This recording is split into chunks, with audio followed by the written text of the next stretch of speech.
செவ்வாய் கிரகத்துக்கே வைத்தியம் பார்த்து வைத்தீஸ்வரனான சிவபெருமான் பற்றி தெரியுமா?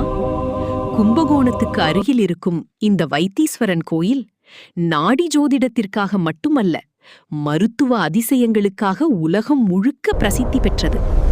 ஆனா சிவன் எப்படி வைத்தியநாதராக ஆனார்?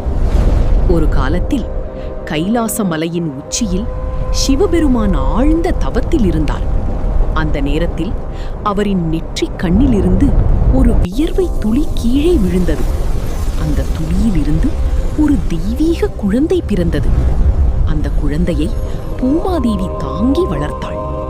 அவன் வளர்ந்து சிவபெருமானின் தீவிர பக்தனானான். ஆனால் அவன் கடுமையான தவத்தில் இருந்தபோது அவனுக்கு வெப்பு நோய், குஷ்ட நோய் ஏற்பட்டது. தன் பக்தனை காப்பாற்ற சிவபெருமான் தானே பூமிக்கு இறங்கி வந்து வைத்தியநாதரானார்.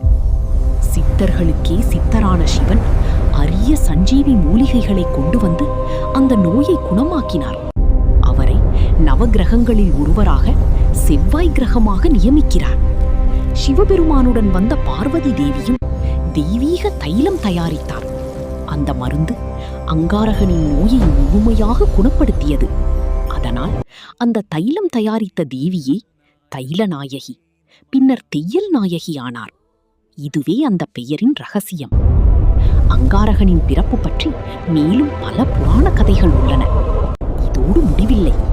முருகப்பெருமான் சூரபத்மனை எதிர்த்து போர் நடத்திய பின் அவருடைய படைவீரர்கள் பலர் காயமடைந்தனர். அப்போது மீண்டும் சிவபெருமான் வைத்தியநாதராக வந்து அவர்களை குணப்படுத்தினார். அதனால்தான் இந்த தலம் வைத்தீஸ்வரன் என்று அழைக்கப்படுகிறது. இந்த கோயிலின் இன்னொரு அதிசயம், இங்குள்ள சிவபெருமான் மேற்கு திசையை நோக்கி காட்சி தருகிறார்.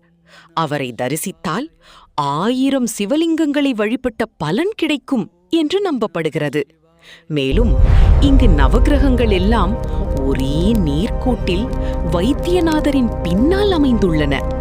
அதாவது அனைத்து கிரகங்களும் கூட இறைவனின் கட்டளைக்கு கீழ்ப்படிந்து பக்தர்களின் தோஷங்களை நீக்குகின்றன.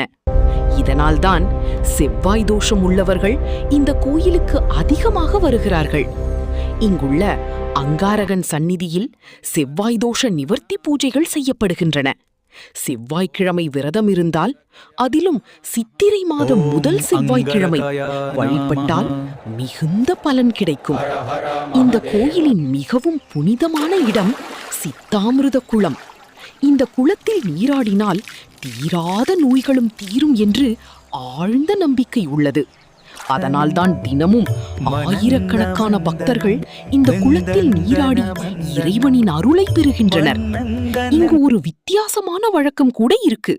பக்தர்கள் வெல்லம் கொண்டு வந்து அதை குளத்தில் போட்டு நேர்த்திக்கடனை செலுத்துகின்றனர். இங்குள்ள மிக முக்கியமான பிரசாதம் திருச்சாந்து உருண்டை. புற்றுமண், அபிஷேக தீர்த்தம், சந்தனம், விபூதி, வேப்பிலை இவை அனைத்தையும் கலந்து தெய்வீக மருந்தாக தயாரிக்கப்படுகிறது. இதனை பக்தியுடன் உட்கொண்டால் பல நோய்கள் குணமாகும் என்று நம்பப்படுகிறது. குறிப்பாக தோல் நோய்களுக்கு இது சிறந்த நிவாரணம். இங்கு வழங்கப்படும் புனுகு எண்ணெயை உடலில் தேய்த்தாலும் நோய்கள் நீங்கும் என்று நம்பிக்கை.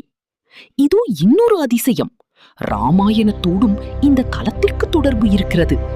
ராவணனிடமிருந்து சீதையை காப்பாற்ற போராடிய ஜடாயு இங்கேயே உயிரிழந்ததாக கூறப்படுகிறது.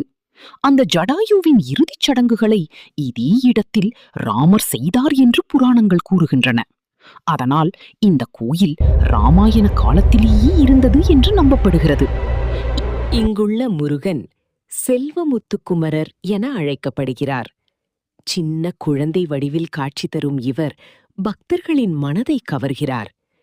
இக்கோவிலுக்கு கிழக்கில் பைரவர், தெற்கில் விநாயகர், மேற்கில் வீரபத்திரர், வடக்கில் காளி ஆகியோர் காவல் தெய்வங்களாக இருந்து அருள் புரிகின்றனர்.